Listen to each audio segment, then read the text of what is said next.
Kula terangno saking mulai asbabun nuzul. Rata-rata ulama itu berpendapat bahwa asal mula Isra itu sebagai hiburan ya. Hiburan dari Tuhan ya, Allah nyukani pelipur larang gini ku saat Nabi ngalami dua kesusahan ya. Itu periode Mekah itu periode tersulit Nabi karena beliau itu sudah minoritas ya, kaum minoritas kecil, miskin, terus pendukungnya tidak ada. Satu-satunya yang menggaransi, yang menjamin Nabi tidak dibunuh itu karena beliau dilindungi oleh sinten pamanipun, gini sinten Abu Thalib. Dan termasuk lagi secara kasta sosial ekonomi beliau tinggi karena punya istri yang saudagar kaya. Gini ku Sayyidah Khadijah. Tapi ternyata orang yang selama ini benar-benar di belakang Nabi, baik secara materi maupun moral, sing entek-entekan berjuang, ternyata wafat. Khadijah Abu Thalib wafat. Terus dikenal tahun itu tahun Amul Husni, tahun kesusahan. Sudah gitu niki sing termasuk ilmiah nggih, ilmiah. Sudah gitu secara ilmiah psikologis kejiwaan Nabi terguncang. Niki rungokno tenan nggih, niki ngaji nggih. Terguncang itu karena secara mitos nggih, keyakinane tiyang Arab niku pun kadung kedikte embek keyakinan yang ditanamkan ulama-ulama Yahudi dan Nasrani. Nggih, kula baleni malih nggih. Kafir Mekah itu orang-orang bodoh, orang-orang nggak terpelajar. Mereka itu punya satu mitos, satu keyakinan yang ditanamkan oleh tokoh-tokoh intelektual Yahudi maupun Nasrani. Apa keyakinan itu? Bahwa kenabian itu yang paling mungkin kalau orang itu dari turunan Bani Israel. Orang mungkin Nabi kok ora turunane wong Yahudi atau wong Nasrani. Sehingga ketika Nabi mendakwahkan diri sebagai Nabi, mereka bilang antakulu innama unzilal kitabu ala ta'ifataini min qablina. Nak jenenge wahyu harus tidak jauh-jauh sangka turunan-turunan Yahudi. Sebab itu banyak cerita di Quran, cerita konsultasine tiyang kafir Mekah nggih pada tokoh-tokoh Yahudi. Setelah konsultasi ya disesatkan. Orang mungkin Nabi kok nemu ummiyin, mung bintuk-bintuk untuk napa? Wahyu. Padha-padha dadi nabi rak kita, ora Muhammad. Ini kalau cerita sejarah. Sehingga saat Nabi ngaku Nabi, niku kayak sudah jadi mitos. Nabi itu tidak boleh jauh-jauh dari Palestina. Karena Nabi Ibrahim orang Palestina, Nabi Isa orang Palestina, Yahya Zakaria juga orang Palestina. Nabi Musa juga orang Palestina. Semuanya itu tidak jauh-jauh dari komunitas Baitul Aqsa. Ini ku masjid Baitul Maqdis atau Baitul Muqaddas. Lah itu wong kafir pinter. Saking kepengen nyudutno Nabi Muhammad itu sampai Nabi mesti ning Palestina. Ya mesti roh cerita-ceritane Nabi ning Palestina. Lah kowe apa tau roh Palestina? Setelah kok detail-detail. Nek kowe pancen roh iku pintu masjid ning Palestina Baitul Aqsa jumlahe piro? Terus madhepe ning ndi wae. Jadi bahwa Nabi ngeklaim diri sebagai Nabi yang bisa membaca malakutas samawati, baca alam-alam gaib. Niku dites nek iso tenan saiki aku takok jumlahe pintu Baitul Maqdis piro. Niki peringatan kangge santri-santri bahwa semua Nabi itu di luar dites fisik. Artinya zaman Nabi sholat ning masjid kayak teletong unta terus disiksa Abu Jahal itu hanya ujian-ujian fisik. Tapi di luar itu sebetulnya Nabi juga mengalami ujian-ujian intelektual. Ya kayak cerita-cerita di hadis Sahih, Nabi itu sering didatangi orang Yahudi ditanya, "Mat, saya punya 5 pertanyaan. Yang tahu itu hanya Nabi. Kalau kamu bisa jawab ya Nabi, kalau enggak ya tidak Nabi." Termasuk takokane, apa pertama yang dimakan ahli jannah saat masuk surga? Takokane aneh-aneh. Terus kenapa anak itu kok kadang mirip bapaknya, mirip ibunya? Soal takut aneh-aneh. Dan itu berlanjut terus sampai Nabi di periode Madinah. Nah sebab itu Nabi itu secara intelektual itu diasah Tuhan lewat proses Isra. Di mana Nabi saat itu secara fasih bisa menjawab jumlah pintu Masjid Aqsa sekian. Perilaku Nabi Musa begini. Wajahnya Nabi Musa begini, wajahnya Nabi Ibrahim begini. Sampai di hati-hati Sahih, Nabi bisa menjelaskan detail. Nabi Musa itu rambutnya kayak ini, wajahnya kayak ini, ada mutiwal. Itu detail sekali Nabi. Sebab itu di sini diterangkan oleh Imam Suyuti, peristiwa Isra adalah peristiwa di mana Nabi berjumpa para sinten Nabi.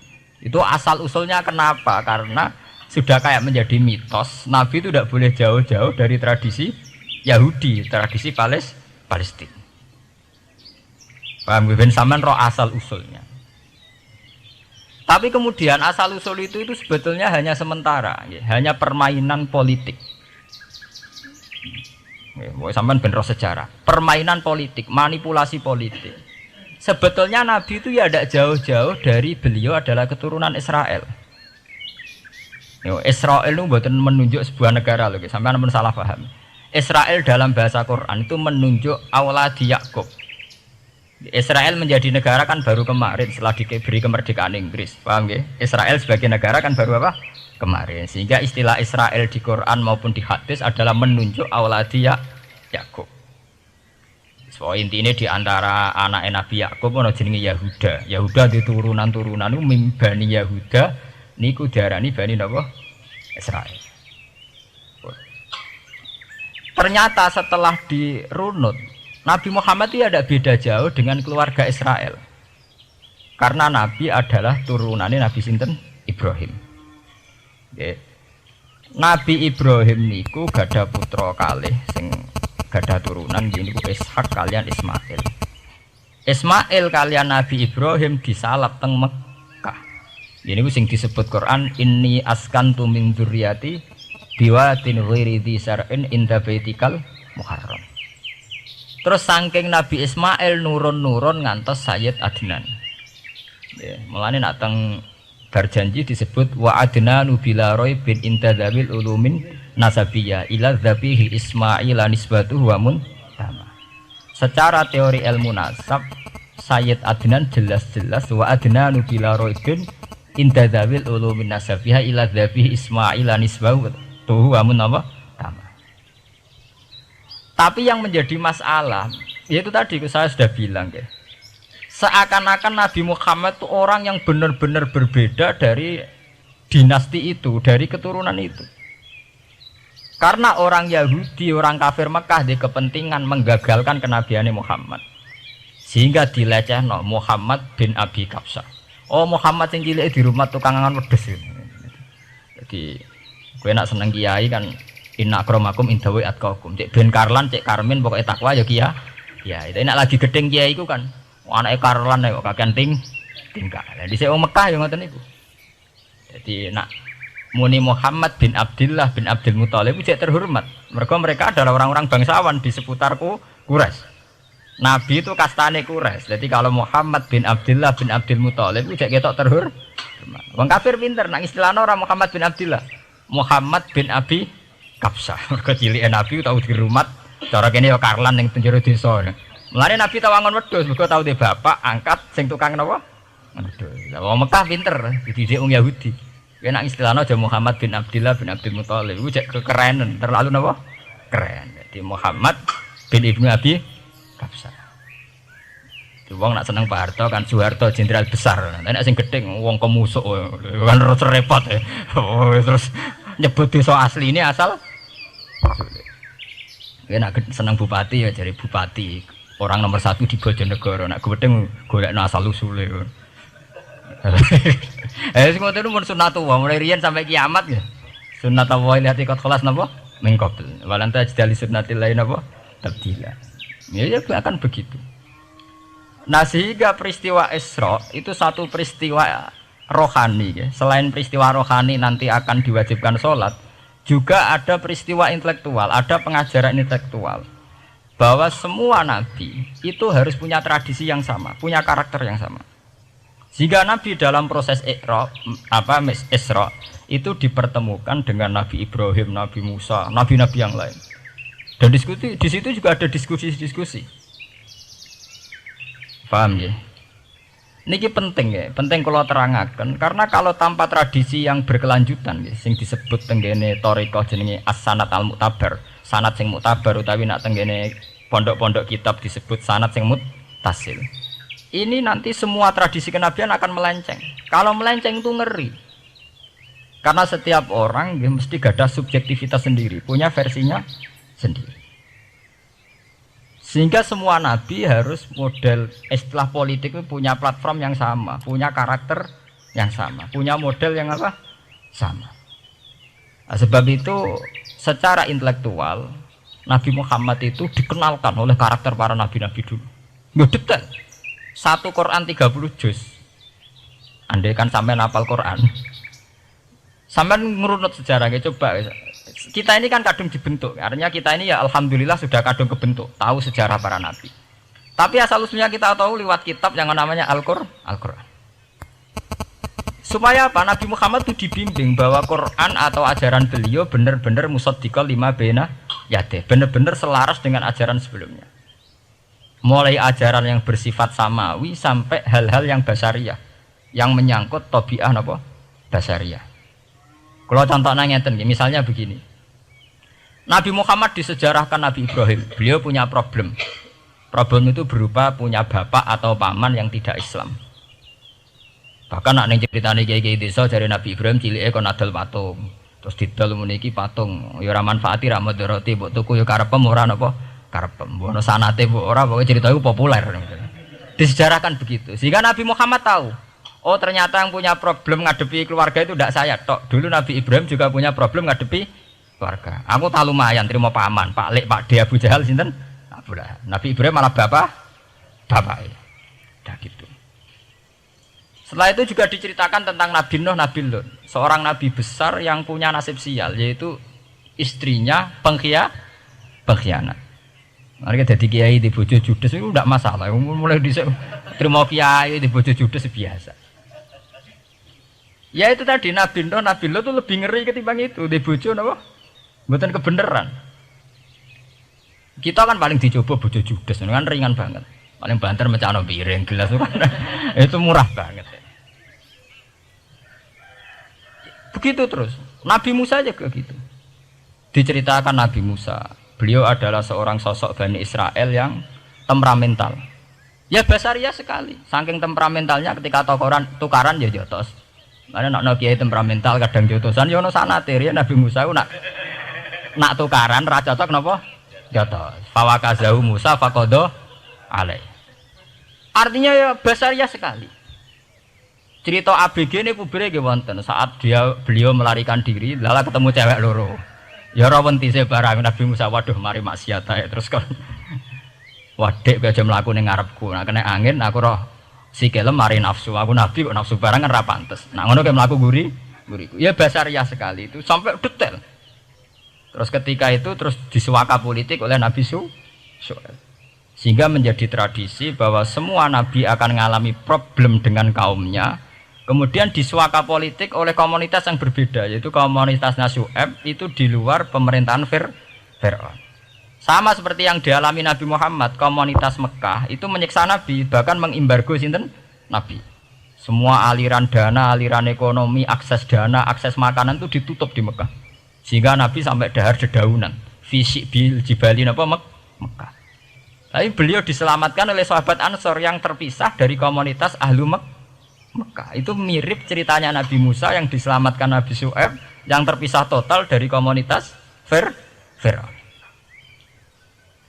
Ini penting kalau ulang temriki sehingga karakter-karakter kenabian itu tidak rubah. Karakternya sama.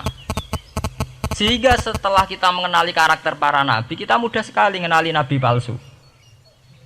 Paham ya? Mengenai kalau nabi palsu paling seneng musodek, ketara palsune. Lah sing repot sing ora ketara, mergo jenenge Ahmad. Ahmad Muhammad tak mirip. Mulane nek kowe jeneng supaya ora aku nabi jenengno Kartolo. Mergo nek Ahmad bin Gulam rak jenenge Ahmad. Ana terkenal nabi nek ora jenenge Muhammad utawa napa? Ahmad. Mulane Ahmad bin Gulam pas ngaku nabi pengaruhe gede mergo mirip. Mulane kula wingi takoki mahasiswa Jogja, Gus. Cara jenengan jeneng Jawa mbek Arab apa iki? Nak trene akeh nabi palsu apik Jawa lah Kartolo. Karena secara kriteria kenabian ndak akan masuk. Nek anak jenenge Kartolo atau Karmin itu ndak akan masuk kriteria wong sing bakal dadi nabi. Lah anak jenenge Ahmad tak mirip-mirip nabi. Oh Ahmad Hulam bin Mirza wani ngaku nabi mergo jenenge Ahmad. Musaddiq ya mergo musaddiqal lima bena ya teh. Lah anak Kartolo, Karmin, Karlan agak ono. Mulane saiki sing jenenge Jawa kudu syukur. Akan terbebas dari mengaku napa? Nabi. Lho syukur kan gak akan salah to. Di barokah sampean jeneng Jawa, orang-orang ngaku napa? Nabi. Selamat. Kudu syukur. Paham ya? Tidak apa-apa, itu harus dinikmati. Ya itu tadi ya, karena Nabi itu punya karakter yang sama, punya tradisi yang sama, yang mirip-mirip. Itu kenapa Quran berkali-kali menceritakan sisi-sisi kenabian Nabi di luar Nabi Muhammad. Karena biar karakter Nabi Muhammad terbentuk, ya, terbentuk dengan karakter Nabi sebelumnya. Tidak melenceng. Kemudian itu ditiru oleh ulama kita.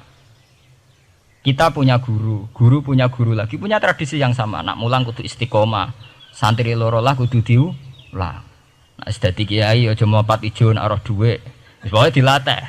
Nah, tapi dari kiai saiki orang mripat ijo, mripat abang. Mergo dhuwit saiki abang. Dhisik dhuwit paling gedhe rak 50.000 iku rak ijo.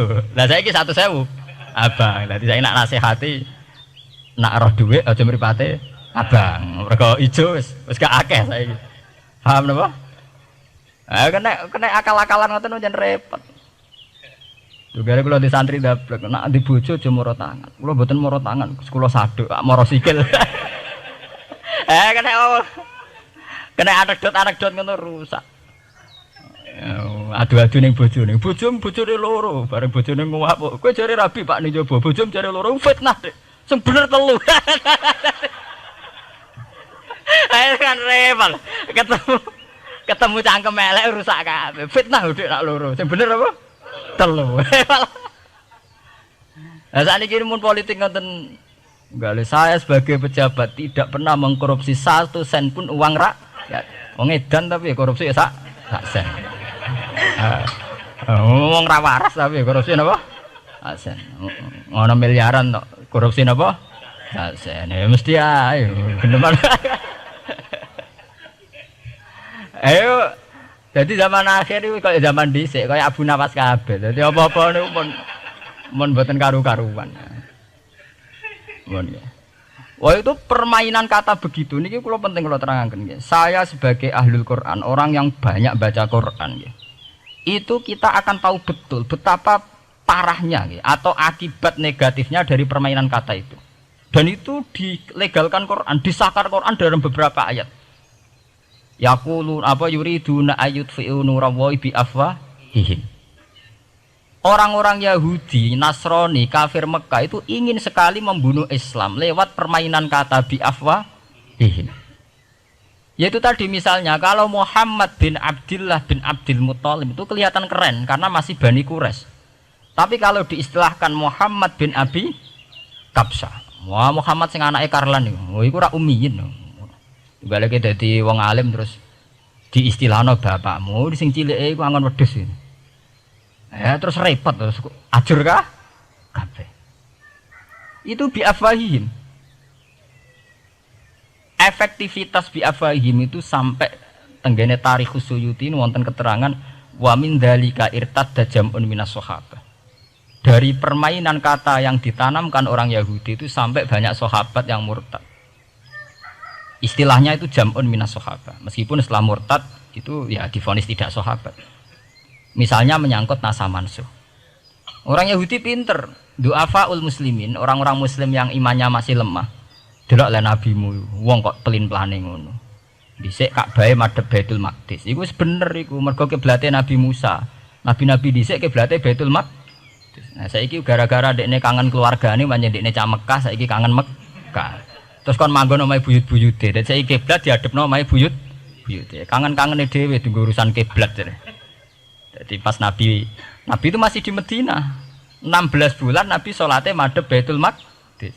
Suatu saat tok wahyu falan walliyana kiblatan tarduha. Fawalli wajhaka satral Masjidil Haram. Sakniki kan madhep teng Mekah. Sajane iki normal saja. Artinya normal ya normal. Tapi orang Yahudi memanipulasi bahwa itu fakta bahwa Muhammad itu memimpin agama dengan cara tradisinya sendiri. Mergo dekne kangen keluargane ra iso muleh. Terus salat madhep daerahe dhewe, nggo pelipur lar. Ya jare sahabat sing do hafal muslimin diangen-angen ya iya. Nah niki kula peringatan tentang santri-santri ya. Sebab itu kalau sampean jadi kiai itu santri harus punya wawasan intelektual yang luas.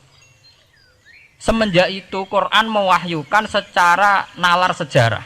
Ya niku sing disebut ayat inna awwala baiti wudi'a lin-nasi lalladzi bi Bakkata mubaraka wa hudal lil alamin fihi ayatum bayyinatum maqamun apa Ibrahim.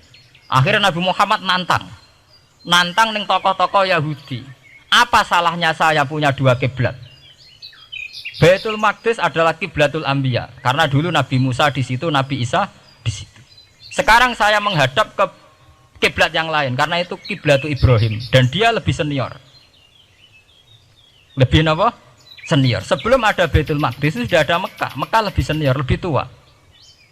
Terus disebut fihi ayatum bayyinatum maqamun apa? Ibrahim. Nabi Musa, Isa adalah periode setelah Ibrahim.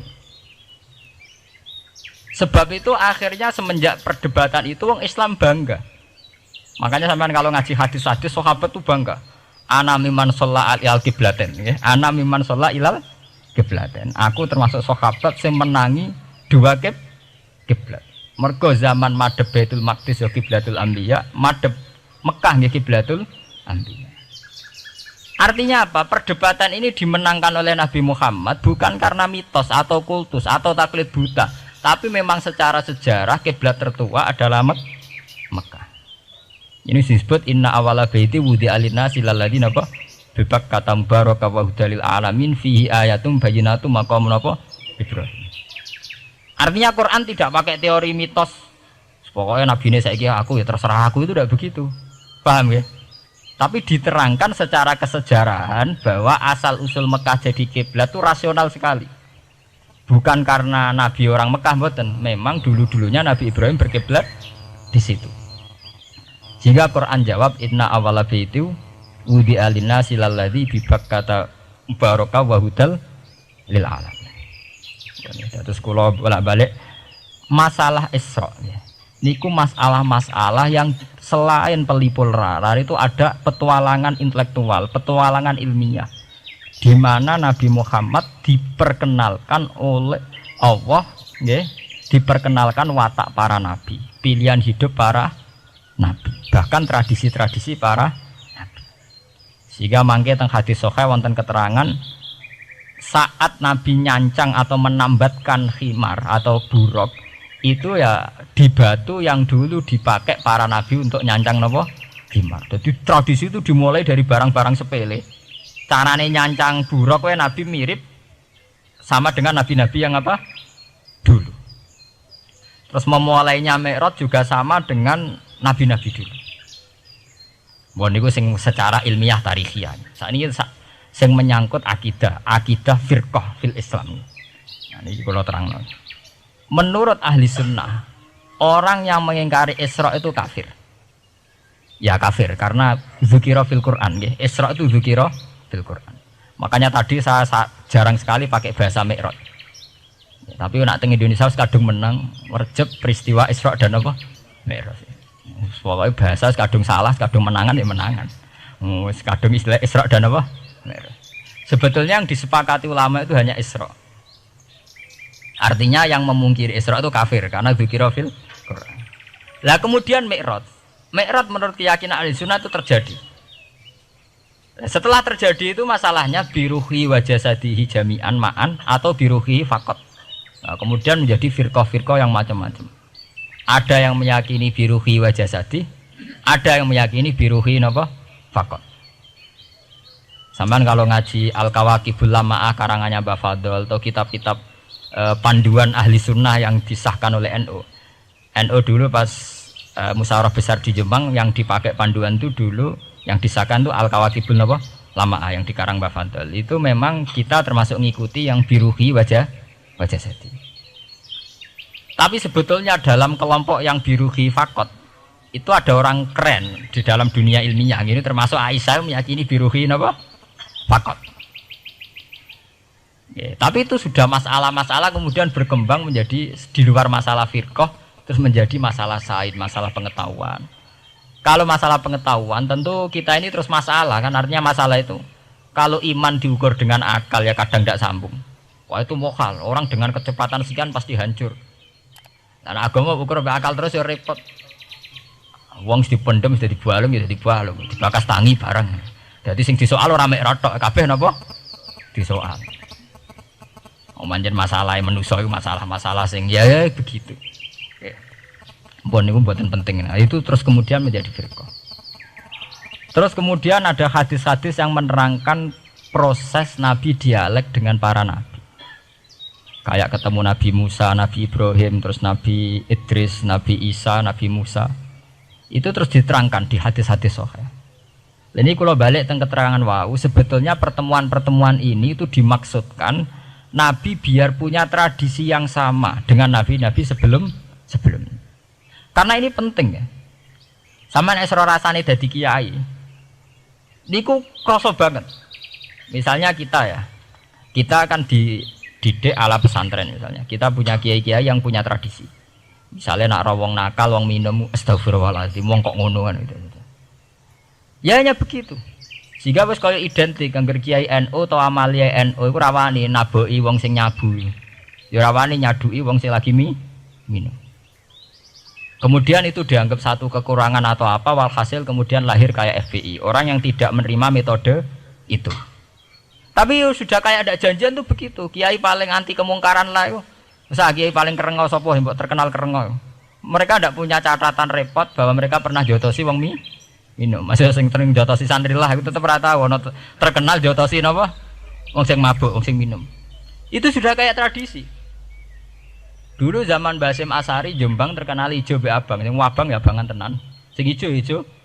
Tapi tidak ada catatan sejarah kiai jotosan be pemabuk. Ya memang kayak kita sudah punya tradisi nak roh kemungkaran itu menang kalah itu lewat proses bil hikmati wal mau'izatil hasanah.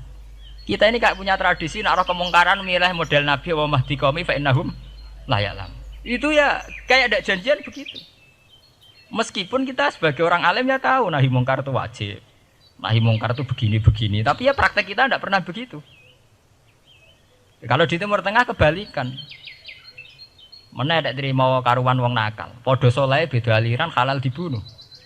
Sehingga wong Sunni yo ngalalo darah wong Syiah nggih ngalalo darah napa? Wong Sunni. Ya sudah kayak tradisi. Sampai nak maca kitab fikih-fikih khas Arab. Mau biasa muni wong ngene iku muhaddarun damu. Padahal ya wong soleh, wong Islam di mazhab apa ini disebut darun apa? Damu. Sehingga kita itu tadi, kita punya tradisi. Saya tuh kalau sedang tahajud, matehai para wali-wali songo atau apa, itu yang terpikir di saya itu hanya satu. Agama Islam itu lahir lewat Quran dan hadis. Tapi kemudian tahu-tahu tetap berimprovisasi, berkembang sesuai tokoh yang membawa. Sampai kalau melihat Islam di India dulu sampai perang besar-besaran, kemudian zaman Abul A'la Al-Maududi, zaman periode Muhammad Iqbal, sampai India pecah, kemudian jadi Pakistan yang bernegara apa? Islam, karena banyak konseptor Islam yang tidak setuju negara sekuler. Akhirnya mereka misah jadi negara Islam Pakistan. Kemudian Timur Tengah juga begitu. Karena Timur Tengah sudah Islam semua, masalahnya itu diislamkan ala Sunni atau ala Syiah. Iran menjelma sebagai aliran Syiah. Yang Sunni dianggap sesat, halal darah. Irak zaman Saddam Hussein pemerintahan Sunni. Sing Syiah dibantai sehingga wong Kurdi do mati. Era Saddam keyo gentenan Saddam sing di. Makanya kalau saya ngaji di Jogja, seminar di Jogja bilang, kita ini harus bersyukur. Kita ini punya tradisi konflik yang terbaik di dunia. Enggak, kita ini punya tradisi konflik yang terbaik di dunia. Sampai nak Isra Ikhwanil Muslimin teng Mesir. Badan Intelijen Nasional atau Badan Stabilitas Nasional, Bakor Setanas itu harus terima kasih sama tradisi tokoh-tokoh Islam di Indonesia. Lepas dari kita setuju tidak setuju itu terserah, tapi kita punya tradisi konflik yang paling baik di dunia. Kurang bencinya Gus Dur sama FPI atau FPI sama Gus Dur, paling mereka ya adu statement di depan wartawan. Itu bagus sekali, cara nang Arab wis tembak-tembakan. Kita punya sejarah. Secara pesantren saya itu punya sejarah panjang. Zaman Mbah Imam beda dengan Mbah Zubair, zaman Kiai Memun beda dengan Kiai yang lain. Paling adu statement saat ada tamu itu paling bagus. Kita punya tradisi konflik paling bagus di dunia. Kayak apa mangkalnya orang NU saat Gus Dur diimpis, dipecat. Tapi habis itu ya sering seminar ketemu Amin Rais. Ya mereka adu polemik, ini tidak konstitusional, ini apa. Gus Dur nggak jurus dekret. Sing sitok nggak jurus sidang mewah, nak kurang serem sidang istimewa dilawan sidang luar biasa. Pokoknya agak istilah sing serem-serem. Tapi tidak saling bunuh loh, sampean harus syukur loh. Selama ini orang awam sering bilang, loh kiai kok tukaran. Sampean bandingkan di Timur Tengah, jenenge tukaran mesti tahdirudam. Para polisi, para badan intelijen, para yang menjaga stabilitas negara ini harus terima kasih sama tradisi tokoh-tokoh Indonesia. Yang namanya di Mesir, di Irak, di mana-mana jenenge tukaran mesti melibatkan pertumpahan darah. Saat Arab Saudi jadi Wahabi itu besar-besaran itu. Pembunuhan apa pengusiran orang-orang Sunni. Tapi di Indonesia enggak. Di anarkis. Paling itu tadi adu polemik. MLB dilawan MLB itu masih keren sekali, tidak apa-apa. Itu lebih baik ketimbang adu jotos atau adu hizib lah. Itu masih bagus. Nenda ini sampean biar paham, biar syukur jadi bangsa Indonesia. Kita punya tradisi konflik yang baik. Sama nak setelah peristiwa teng Irak, ya, teng Sudan, teng Khartoum, teng Darfur, itu kan orang Islam semua. Gara-gara beda mazhab saling bunuh. Di Mesir ya gitu, Ikhwanul Muslimin dengan pemerintah dan sebagainya. Hatta saya sebesar Sayyid Qutb, sing tokoh populer mohon kak budutnya boten jelas. Di Indonesia bagus sekali. Kita menangi zaman secara sejarah, ya. Kita menangi bedanya dulu Ahmad Hasan dengan tokoh-tokoh NU. Kulo nu menangi secara sejarah sering baca. Terus zaman anyar-anyaran NU asas tunggal, bedanya Gus Dur dengan Kiai As'ad. Sak mangke bedane PKB dua versi. Mereka menyelesaikan secara beradab. Lewat pengadilan, kok pengadilan kalah lewat MA, beradab sekali. Kita harus bersyukur. Dibanding penyelesaian konflik kayak di Irak kemudian ngundang Amerika, akhirnya sekarang kacau balau. Di Timor Leste yang latihan bikin Ramos Hurta disuduk, Indonesia paling banter ngobong fotonya SBC. Ya masih terhormat lah, masih artinya masih beretika. Kita harus syukur punya bangsa yang beradab. Wong ras setuju antar kiai yo rasan-rasanan. Kiai kok ngono, sing tok kiai kok ngono. Nek sing kiai tengah-tengah ayo ono sing ngono, ono sing ngene dadi. Sing ra melok-melok biasanya terus milih amane, ya ono sing ngono, ono sing ngene. Jadi artinya kita yang baik. Saya itu berkali-kali ngaji ya.